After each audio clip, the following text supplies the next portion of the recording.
Halo, kami dari tim ahli 1, jurusan D3 Teknologi Telekomunikasi Angkatan 2019 dengan mata kuliah Sistem Komunikasi Bergerak.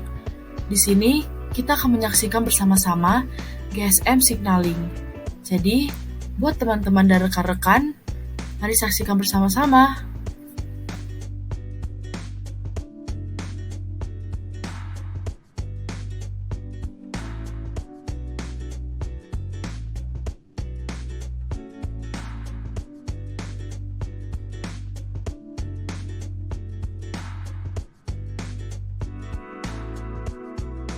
Arsitektur teknologi GSM ada 3 elemen utama. Yang pertama MS, BSS, dan NSS. Nah, untuk mobile station sendiri itu perangkat komunikasi penggunaan kita bisa disebut sebagai mobile phone atau handphone. Nah, selanjutnya ada bagian BSS itu base station subsystem, ada 2, ada BTS dan BSC.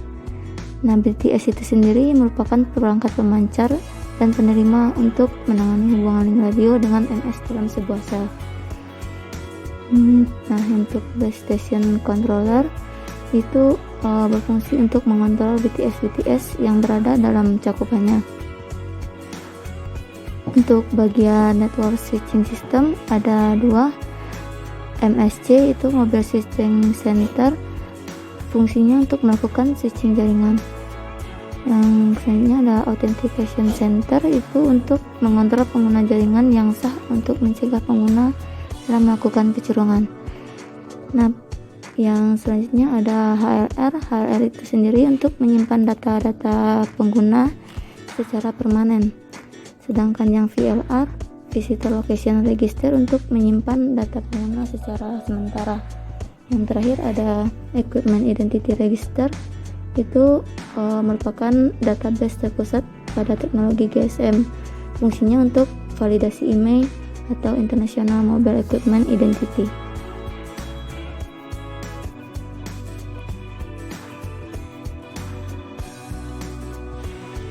Nah, untuk proses signaling pada teknologi GSM, di sini terdapat beberapa protokol yang digunakan, antara lain ada ISUP atau ISDN User Part, kemudian ada MAP atau Mobile Application Part, kemudian ada TCAP atau Transmission Capabilities Application Part, kemudian ada SGCP atau Signaling Connection Control Part, kemudian ada MTP atau Message Transfer Part, kemudian ada BSSAP atau BSS Application Part, kemudian ada BSS MAP atau BSS Management Application Part, kemudian ada DTAP atau Direct Transfer Application Part, kemudian ada LAPDM Link Application Protocol for the D-Channel Modified, kemudian ada CM atau Connection Management, kemudian ada CC atau Call Control, kemudian ada SS Supplementary Service, kemudian ada SMS atau singkatan dari Short Message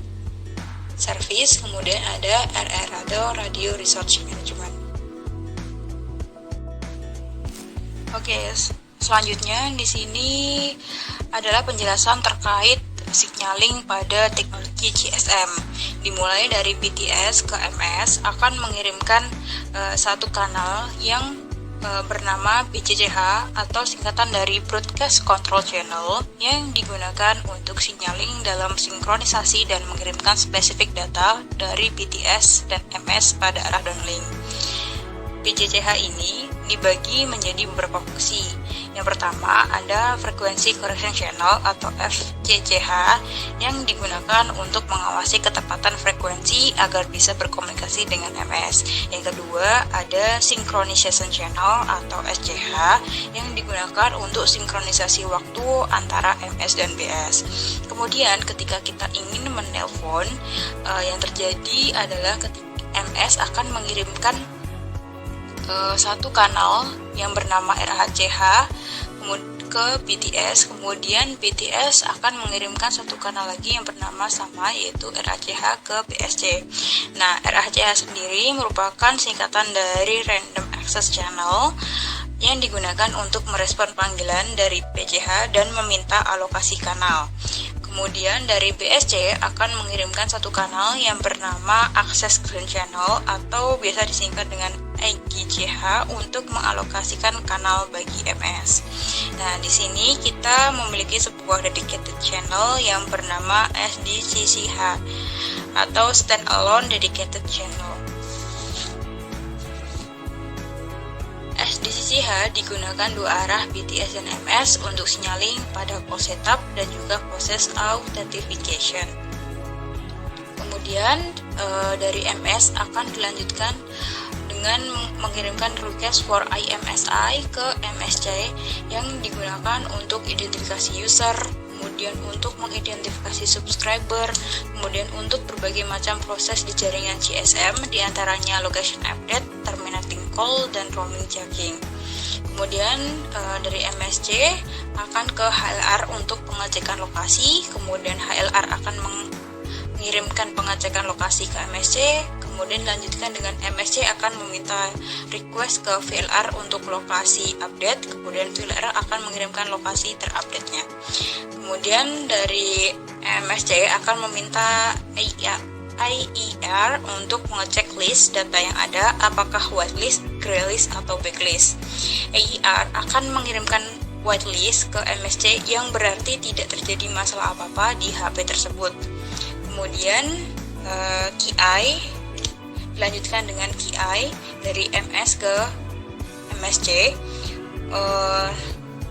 yaitu nomor yang terdapat di dalam SIM. Kemudian jika KI-nya match, pelanggan tersebut terdaftar. Nah, kemudian proses signaling sudah selesai, MSC akan mengirimkan request for MSIDN2 yang digunakan untuk melakukan identifikasi dan autentifikasi apakah pengguna tersebut diperbolehkan menggunakan jaringan. Selanjutnya itu ada prosedur keamanan. Nah, untuk GSM ini dia menawarkan 3 aspek keamanan. Antara lainnya itu adalah ada autentifikasi pengguna, ada kerahasiaan data dan sinyal, dan kerahasiaan pengguna.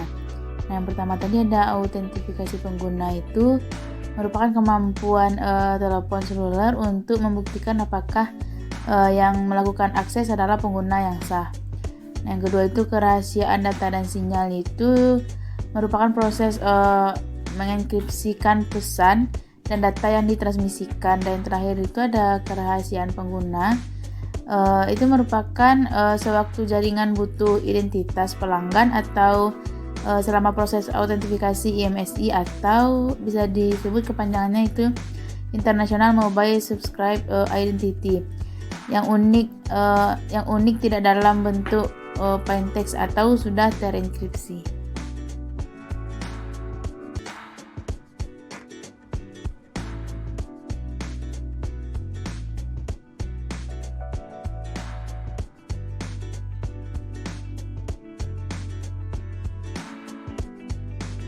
Autentifikasi identitas pelanggan bertujuan untuk mengetahui apakah pelanggan terdaftar dalam database jaringan atau tidak. Proses autentifikasi ini diperlukan selama registrasi lokasi MS, location update dengan perubahan VLR, dan call setup. Mekanisme autentifikasi dalam GSM dikenal dengan nama metode challenge response, yaitu teknik autentifikasi dengan cara memberikan challenge atau RAND kepada pelanggan untuk menghasilkan suatu informasi tertentu, dan juga autentifikasi tersebut melibatkan serangkaian parameter RAND, SRES, dan KC yang disebut triplet. Di sisi jaringan, triplet dihasilkan secara simultan di AUC.